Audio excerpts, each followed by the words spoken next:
Irmãos queridos, hoje nós iniciaremos, com a graça de Deus, uma nova série de mensagens de exposição na segunda epístola de Pedro. Então abra a sua Bíblia lá, na segunda epístola de Pedro. Vamos ver se está funcionando aqui, Cadu. Está funcionando, filho? Isso. Segunda epístola de Pedro, capítulo 1, nós vamos ler os 2 primeiros versículos. E antes da leitura, quero apenas pontuar algumas coisas importantes aqui. Segunda de Pedro, capítulo 1, versículos 1 e 2. Nós já tivemos num período aqui em nossa comunidade a exposição da primeira carta de Pedro. As cartas de Pedro, Judas, de João, são chamadas de epístolas gerais. Por quê? Quando você lê a Bíblia, nas cartas de Paulo, geralmente elas têm um nome para qual elas foram endereçadas. Aos Efésios, aos Gálatas, aos Filipenses, aos Tessalonicenses, aos Colossenses. Então há um endereço certo, específico, peculiar daquela carta. Entretanto, as cartas gerais são direcionadas a um grupo maior de igrejas, a uma região maior, por isso assim são chamadas. E Pedro está escrevendo num contexto aqui, em que a igreja está recebendo ataques, sobretudo de falsos mestres, que iam contra o ensino da verdade de Deus. Por isso, a nossa série se chamará, estava aqui agora há pouco, se chamará Firmados na Verdade. Diante dos ataques que a igreja recebe, ela permanece de pé. Por quê? Porque ela é inteligente? Pode até ser um pouco. Porque ela é sábia? Porque ela é uma igreja cristã ortodoxa? Porque ela é conservadora na verdade? Não. Ela fica de pé porque o seu alicerce chama-se Jesus Cristo. Ele disse: eu edifico a minha igreja, e sobre esta pedra que é Jesus, a igreja está de pé, por isso ela permanece de pé. Amém, irmãos? Vamos ler o texto da palavra de Deus? Agora sim, filho. Vamos ler o texto. São 2 versículos apenas. Estão comigo aí? Amém? Simão Pedro, servo e apóstolo de Jesus Cristo, aos que conosco obtiveram fé igualmente preciosa na justiça do nosso Deus e Salvador, Jesus Cristo. Graça e paz vos sejam multiplicadas no pleno conhecimento de Deus e de Jesus, nosso Senhor. Oremos mais uma vez. Pai Santo, Deus eterno, é a tua palavra. Verdade para o nosso coração, para a nossa vida. Verdade que liberta a gente das amarras do pecado, que abre os nossos olhos a enxergar a tua bondade. Ó Pai, precisamos de ti. Somos limitados em entender. O nosso coração, por natureza, é duro. É o teu Espírito que abre o nosso entendimento, que inclina a nossa cerviz a ouvi-lo, Deus. Mais uma vez, fala conosco. Nós começamos hoje, Pai, uma jornada nesta carta aqui, e cremos que o Senhor nos falará de forma preciosa para muitas coisas que precisamos ouvir e aprender de Ti. Então é a nossa oração, em nome de Jesus. Amém. Para quem é esta carta que Pedro está direcionando aqui? Vamos ver se funciona. Aí. Pedro está fazendo uma saudação, e geralmente na saudação há identificação. Paulo sempre se coloca, Paulo, servo de Jesus, Paulo, apóstolo de Deus, os irmãos que comigo estão, identificando a quem ele direciona. E Pedro traz a identificação de quem ele é, da igreja que está, e com a sua saudação espiritual, ele traz mais identidade à igreja. Isso significa que as verdades contidas aqui nesse texto têm o endereço certo. Significa que aquilo que Deus está falando há um povo que precisa ouvir, eu e você. Há uma identidade. A Bíblia diz para nós que o homem carnal não discerne as coisas do Espírito. O apóstolo Paulo diz também que o Evangelho é loucura para alguns, é escândalo para outros. Mas para nós que estamos sendo salvos é o quê? É o quê, irmãos? Escola Bíblica Dominical, domingo, 9 horas. É o poder de Deus. As pessoas estão dizendo, esse Evangelho é loucura. Você me dizer que Deus se fez homem, que se encarnou, que tomou uma cruz, não faz sentido. Para você não faz, mas para aqueles que estão sendo salvos, é o poder de Deus. E mais uma vez o Senhor chama a atenção da nossa identidade. Quem nós somos? A que Deus nos chamou? para que nós estamos aqui? Por que você saiu da sua casa e veio hoje a um culto? Certamente não foi por acaso. Como o pastor Lucas bem mencionou aqui domingo passado, nós não cremos em acasos. Nós cremos na providência, na boa mão de Deus que conduz o seu povo, que conduz a nossa vida, a cada um de nós. Amém? E nessa identificação da igreja de Deus, Pedro identifica quem é o líder da igreja, quem é o servo, quem é o apóstolo, quem é o homem de Deus, quem deve ser. Segundo, Pedro identifica quem é a igreja que recebe a instrução de Deus. Então eu queria ver com os irmãos aqui, no primeiro versículo, e nós vamos ler logo todos juntos. Eu direciono para cá, mas aqui não tem computador nenhum, então é para lá, né? Vamos lá, irmãos. A identidade de um homem de Deus, versículo 1, vamos juntos? Simão Pedro,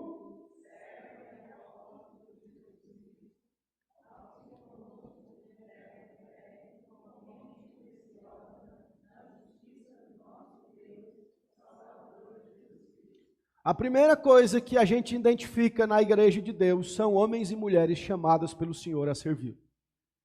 E a saudação diz muito acerca de uma pessoa. E Pedro usa o seu nome hebraico aqui no original, Simeão, Pedro. Ele está se identificando provavelmente para encontrar algum ponto de contato aqueles irmãos judeus espalhados, como ele diz na sua primeira carta, por toda parte, que precisavam ouvir a palavra. Mas o que nos salta aos olhos, irmãos queridos, é que este homem de Deus, líder da igreja, chamado apóstolo, e talvez quando nós pensemos nos apóstolos de Jesus, pode ser que a gente não tenha decorado o nome de todos, mas você sabe de pelo menos 3, quais são? Vamos comigo, povo, quais são? Pedro, e aí você completa na cabeça, no barquinho, quem era da, não é? A gente não esquece, Pedro é um dos principais da igreja, ele é um líder dos maiores dentro do povo de Deus. Mas qual é a identificação dele aqui, irmãos? Pedro, servo de Jesus. Não há na igreja patamar maior do que o de servo. O nosso mestre disse, quem quiser ser o maior, sirva o menor. Não há ninguém que esteja acima. Paulo, na sua analogia do corpo, ele diz que nós servimos uns aos outros, e maior é aquele que serve. E deixa eu dizer mais a vocês, a palavra que Pedro está usando não é uma palavra qualquer, servo. A palavra no original significa literalmente escravo, a palavra grega é doulos, a mesma palavra usada para identificar um escravo naquela época. E nessa nossa primeira reação é, olha pastor, que difícil ouvir isso. Como que um homem de Deus pode se identificar como escravo? Primeiro, que nada tem a ver com a escravidão que nós conhecemos aqui do nosso tempo. Ele está falando de um período, de uma época diferente. E por que Pedro e Paulo então usam a palavra Paulo, escravo de Jesus? Pedro, escravo de Jesus. Porque eles estão explicando uma verdade muito importante e eu quero lembrá-lo nesta noite. Lembrá-la nesta noite. Não existe ninguém que está aqui que é absolutamente livre. Ninguém que está aqui pode dizer, eu sou absolutamente livre. Eu explico por quê. Jesus disse que todo aquele que peca é escravo do... Então todos nós nascemos em pecado. A Bíblia diz que ninguém está livre, todo mundo peca. Todo mundo nasceu com as amarras do pecado sobre si. E Jesus, enquanto aqueles homens diziam, imagina, a gente nunca foi escravo. Ele disse o quê? Todo aquele que peca é escravo do pecado. João 8. Então, escravidão do pecado. Mas aí a Bíblia diz que Deus, aqueles que creram em seu nome, nos resgatou do império das trevas e nos transportou para um outro reino. E agora nós já não somos mais escravos do pecado, nós somos agora escravos, servos de Deus, no sentido não negativo ou pejorativo, mas que as nossas vontades não estão mais no domínio de Satanás das trevas, mas o Senhor é o nosso Rei. Amém? Não somos mais nós que vivemos em nós mesmos. As nossas volições, desejos, intenções, pensamentos, planos e projetos estão sujeitas à vontade soberana de Deus. Por isso nós somos servos, escravos de Jesus. Um crente não se manda. É ruim ouvir isso, né? Um cristão de verdade não se manda. quem manda nele é Jesus Cristo. Olha, gente, quem nós estamos vendo aqui? Um homem cheio de si, briguento, reclamão. Era o primeiro a levantar a voz e causar confusão. Tira da sua espada, corta a orelha do soldado. Jesus pede o barco dele, ele fala: ei, Senhor, nós pescamos a noite toda, não pegamos nada. Era um incômodo, Pedro era um incômodo. Mas quando Jesus muda a nossa vida, nós deixamos de ser quem somos e recebemos a identidade de Cristo em nós. O mandão que se achava todo orgulhoso, arrogante, petulante, agora diz: ô gente, quem fala a vocês nada mais é do que um escravo em Jesus Cristo. Daquele que não tem mais vontade própria, daquele que agora faz tudo o que o Senhor determinou, aquele que não vive mais para si, aquele que não busca a sua satisfação pessoal, aquele que não está angariando, granjeando os reinos desse mundo, aquele que não busca a riqueza dessa vida, mas aquele que diz: Senhor, seja feita a tua vontade. E lembra que Jesus disse para Pedro: ô Pedro, você é moço, mas quando você for velho, vocês vão levar você de um lado para o outro, vão te cingir. É alguém que rendeu a vontade a Jesus Cristo. E uma boa pergunta para nós ainda neste primeiro ponto: nós poderíamos ser definidos assim? Eu brinco com os jovens e eu gosto muito dessa identificação. Fala servo, tudo bem? Não é assim que a gente brinca? Aí uns chamam de servão, outros de servinho, porque é uma forma de identificar o povo de Deus. Ninguém aqui é diferente de servo. Todo crente que confessa Jesus deveria entender a profundidade disso, irmãos. O maior missionário depois de Jesus Cristo é o apóstolo Paulo, o maior escritor do Novo Testamento, o maior plantador de igrejas, se identifica como servo. Pedro, líder da igreja, o cabeça da igreja, que Jesus recrutou para pastorear o seu rebanho, se identifica como servo. Ai de nós, o que sobra para a gente? Então todo homem de Deus, uma mulher de Deus, em primeiro lugar é o quê? Um servo de Deus, uma serva de Deus. Segunda coisa, um homem de Deus, uma mulher de Deus não é chamado para ser espectador. Ele não é vocacionado por Deus só para ver a banda passar. Ele é chamado a servir e como servo o Senhor direciona, o Senhor supre, o Senhor abençoa e o Senhor usa para a sua glória. Eu sei que dos nossos tempos, porque tem muita gente que faz bobagem com os títulos bíblicos, mas quando Pedro se coloca como servo e em seguida ele fala que ele é um apóstolo. E apóstolo literalmente é aquele que foi chamado, separado, enviado por Jesus. Esse é um título de autoridade. Ele está acima, ele está dizendo: aquilo que eu estou falando a vocês, eu falo com autoridade. Mas veja que antes de ser apóstolo, ele é um servo. E o fato de ter o maior cargo que a igreja já conheceu, que foram 12 homens separados por Jesus, ele não está se colocando acima de nenhum irmão. O que esse texto está nos ensinando é que Deus chama homens a servir a sua igreja. Deus chama pessoas a servir o seu povo. O apóstolo Paulo vai nos ensinar que o Espírito é o mesmo, mas os dons são variados. O Espírito distribui os dons do nosso meio da forma que Ele quer. Para quê, irmãos? Para a edificação da igreja. O Senhor chamou Pedro todo quebrado. Se você estudasse na mesma classe de Pedro, junto com Jesus, 3 anos, você ia dizer: esse aí não serviu. Reprovou no teste. Na hora, já na formatura, perto da formatura, ele cortou a orelha de um homem. E na hora que era para ficar, ele disse: o quê? Nem conheço ele. Jamais estive com ele. Uma criada diz: o quê? Você fala igual, eu vi você com eles. Eu? Já fez isso? Não. Eu? Ele fez isso. Negou o seu próprio Senhor. O que esse texto mostra para nós? Deus usa gente quebrada como eu e você. Amém? Você deveria dizer um amém se você é meio quebrado igual eu. Deus usa gente como nós, que muitas vezes revela-se na imperfeição, na falha, na deficiência, na dificuldade, mas é lá que Deus forja a nossa vida e nos usa para a sua glória. Deixa eu contar um segredo para vocês, irmãos. Não tem ninguém grande na igreja. Nós todos aqui somos pequeninos, insignificantes, ante a grandeza do Deus eterno. Servimos a um Deus grande. Não tem grande pregador, não tem grande cantor, não tem grande pastor, não tem grande presbítero, não tem grande diácono.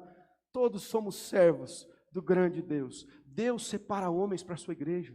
Deus levanta mulheres, Deus dispõe pessoas. Pedro está dizendo, eu sou um enviado de Jesus, estou pregando, estou ensinando, estou falando a vocês. Ore para que Deus chame homens à sua igreja.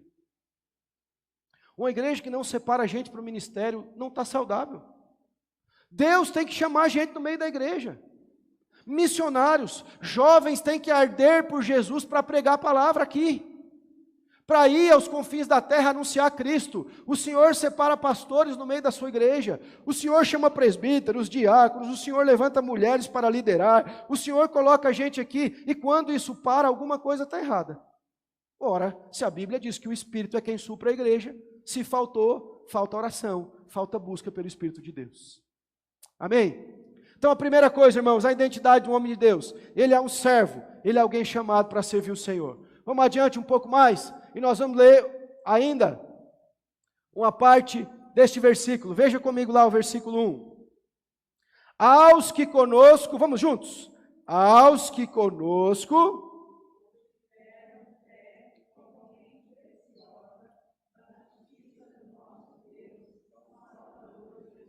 A segunda coisa, volta para o slide por gentileza, é a identificação da igreja de Jesus. Ele está identificando o povo, a quem ele está direcionando. Olha que coisa bonita, não sei se você reparou isso no texto. Aos que conosco obtiveram fé igualmente preciosa. A sua fé e a minha fé, se for genuína em Jesus, não difere em nada da fé dos apóstolos. Olha o que Pedro está dizendo. Muitos daqueles irmãos que estavam recebendo esta carta não tinham, como Pedro, testemunhado Jesus em carne e osso, encarnado. Eles não tinham visto Jesus pessoalmente. Mas Pedro está dizendo que a fé que eles têm em Jesus, ela é igualmente preciosa do que a fé daqueles homens que andaram literalmente com Jesus.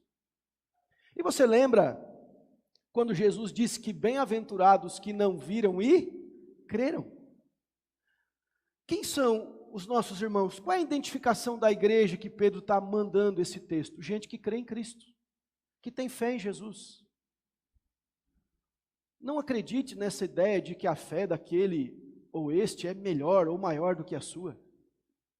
Deus separa apóstolos na igreja como separou aqui, no caso de ser enviado. Deus levanta pastores, Deus levanta líderes, mas eles não têm mais fé do que você. A sua fé não difere em nada da deles, se a sua fé for genuína em Cristo. Às vezes nós temos esse equívoco, né? Vou pedir para fulano orar porque fulano tem um cargo. Ô irmão, crê em Jesus.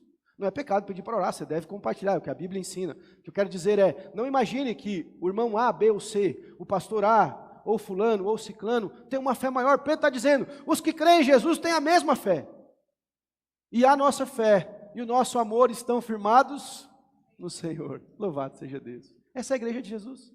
Uma igreja que crê em Cristo, que tem a mesma fé. Por isso, irmãos, que nós podemos nos chamar de igreja apostólica. E aí o pessoal, pastor, cuidado. Não, mas é porque nós temos a mesma fé que os apóstolos tiveram. É fundamentada no ensino apostólico. Toda igreja cristã genuína é uma igreja que crê na mesma coisa que os apóstolos creram. Não é esse o retrato de Lucas capítulo 2? Perseveravam na doutrina dos apóstolos, porque criam na mesma coisa que os homens de Deus creram. Como está a sua fé? Tem crido na verdade de Deus?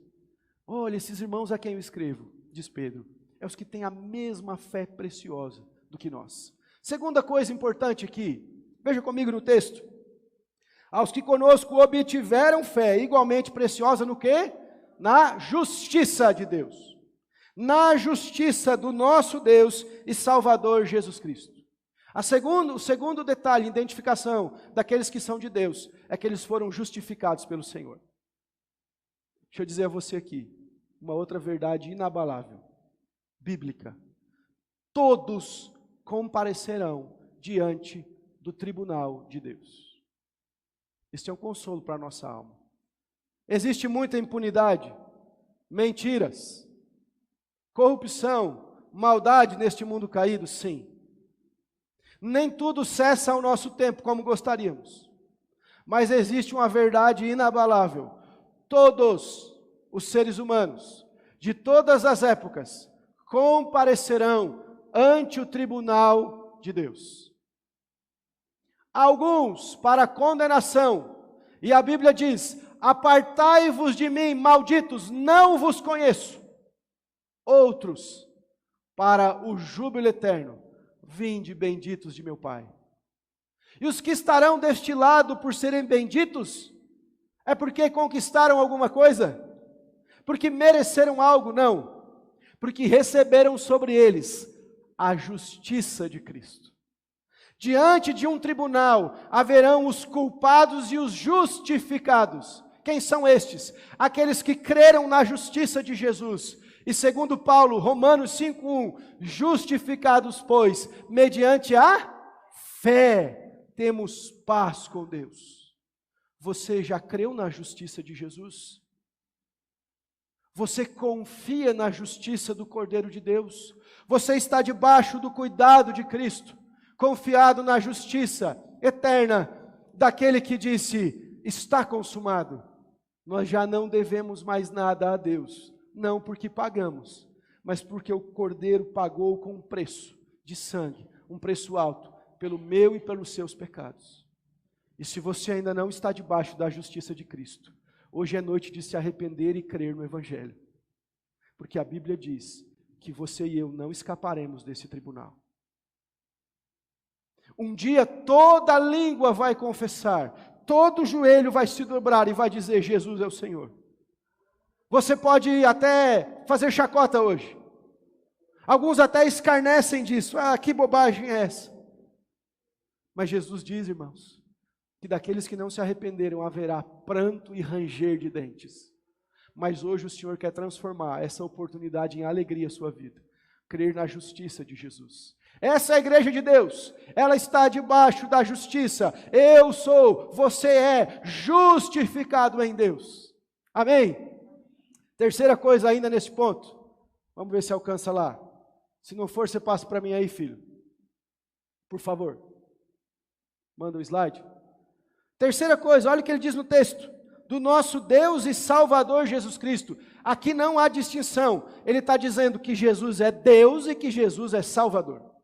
Lá embaixo, no próximo versículo, nós vamos encontrar ele fazendo distinção. Conhecimento de Deus e de Jesus. Aqui ele está dizendo que Jesus é Deus.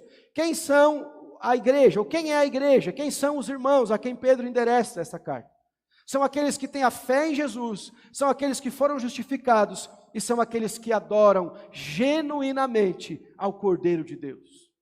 São adoradores do Senhor, não adoram deuses falsos, não estão adorando qualquer divindade, mas estão adorando o único e verdadeiro Deus, Jesus Cristo.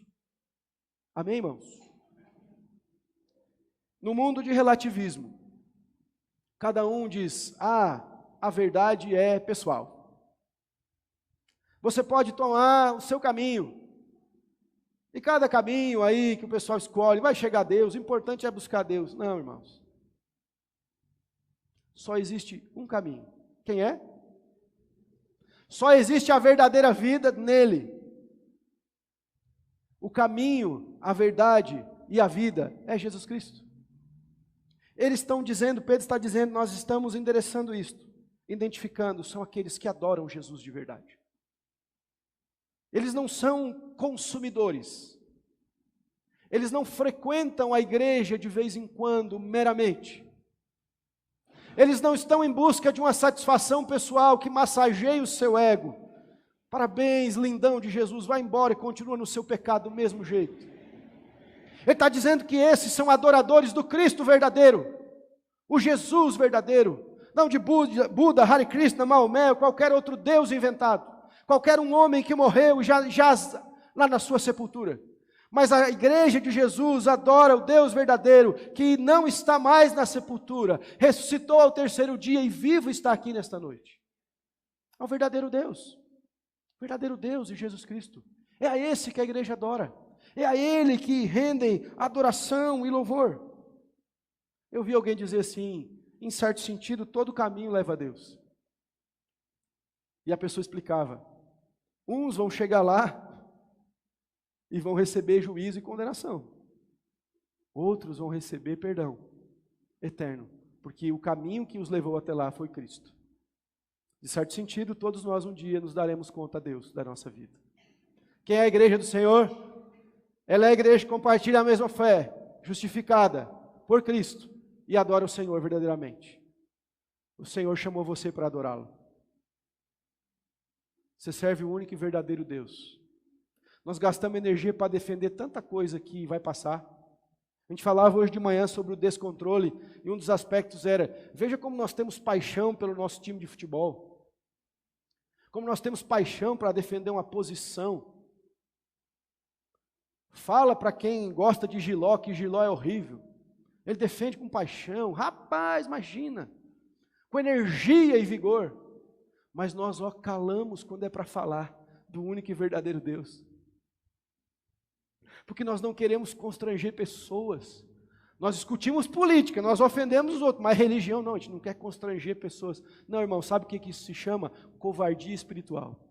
Negligência. Nós não queremos falar a verdade de Deus. O Senhor Jesus nunca falou para a gente cuidar com o resultado. Ele falou para pregar o evangelho, o resultado é com ele. Amém, meus irmãos? Terceira e última coisa para a gente encerrar. Eu dei uma pausa para ver se alguém falava amém, ainda bem que não. Então vamos adiante um pouco mais. Vamos ler versículo 2, juntos. Graça. Vamos juntos, irmãos, bem forte, vamos lá. Graça.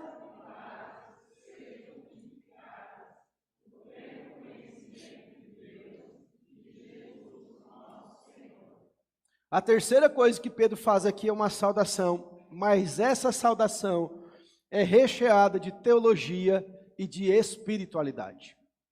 Nós não devemos perder de vista aquilo que nós usamos para nos comunicar na igreja, porque não é uma comunicação evangélica meramente, é uma comunicação de verdades espirituais. Quando eu chego para o Anderson e digo, olá meu irmão, o que eu estou dizendo? Que um dia Cristo morreu por mim e por ele, nós tivemos a mesma fé no mesmo Redentor, e agora nós não somos apenas conhecidos ou frequentamos a mesma igreja, nós somos irmãos no mesmo sangue do Cordeiro de Deus. Esta é uma verdade espiritual profunda. E nós vamos encontrar isso nos apóstolos. Saúdo os irmãos com a graça e a paz do Senhor. O que isso significa? Ora, irmãos, nós fomos justificados, perdoados, salvos, pela fé, mas o instrumento de Deus é o favor não merecido, a sua graça. Efésios capítulo 2 vai dizer, porque pela graça sois salvos. Isto não vem de vós, é o quê? Dom de Deus.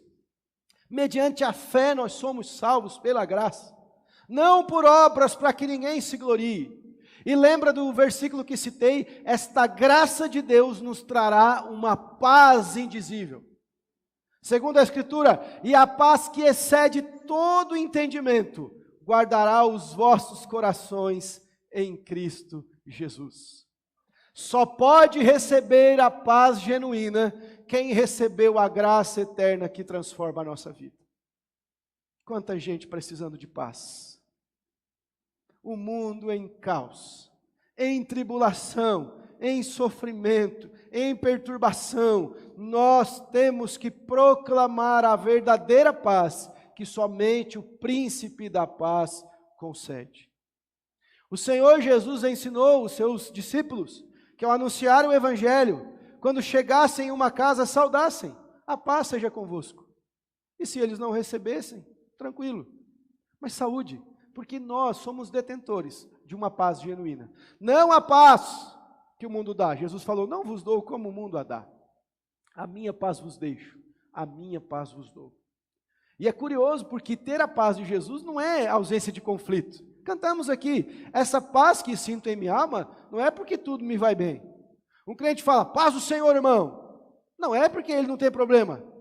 Não é porque o chefe dele lá que pega no pé vai deixar de estar lá na segunda-feira amanhã, não.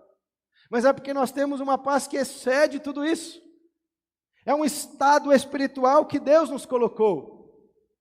A graça e a paz é uma saudação apostólica comum. Aliás, é uma saudação do judeu. Se você encontrar um judeu e falar um pouquinho de hebraico, e ele fala para você, Shalom, Aleichem, você vai dizer, olha, o homem é crente. Não, é porque é a saudação deles. Shalom, a paz. Então, irmãos queridos, o que Pedro está dizendo é que a igreja que recebe é uma igreja detentora da graça e da paz do Senhor. Segunda coisa nesse texto que interessante, sejam multiplicadas. Olha só, isso aqui é difícil de entender, porque se a paz de Deus é algo assim permanente que o Senhor concedeu, como que Pedro está falando para multiplicar essa paz no coração da igreja? Crescer mais. É um sentido, irmãos, de expansão, de crescimento e de maturidade no Evangelho. Todo discípulo de Jesus deve amar, mas a Bíblia mostra para nós no texto que Paulo ora pela igreja para que o vosso amor aumente mais e mais. Vamos orar, irmãos, para que nós tenhamos mais paz, para que a gente experimente de verdade. Vamos interceder para que a graça e a paz do Senhor multipliquem entre nós. Quando alguém pisar aqui, diga algo diferente. Há uma paz que invade esse lugar, não por causa da parede, não por causa da arquitetura ou da acústica, mas porque o Senhor está neste lugar. Amém, irmãos? E por último, Pedro diz o seguinte, veja, sejam multiplicadas no pleno conhecimento de Deus e de nosso Senhor Jesus Cristo. Isto é um desejo deste apóstolo, que os irmãos cresçam na graça do Senhor, no conhecimento de Deus, no Evangelho do Senhor Jesus. É um desejo. Vai comigo lá no versículo 18 do capítulo 3. Então vá adiante no finalzinho da carta. E nós vamos ler junto esse texto, que isto é uma ênfase aqui do escrito de Pedro. Pode colocar. Capítulo 3, versículo 18, de 2 de Pedro. Acharam aí, gente? Amém? Vamos juntos? Antes...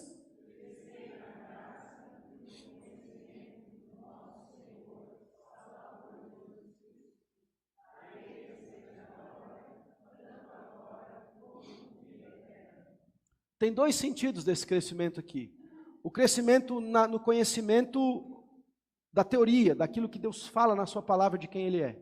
Mas há um outro sentido, do sentido prático, de buscar conhecer a Deus em comunhão, orando, andando com o Senhor, buscando o eterno. Todo crente tem uma obrigação bíblica.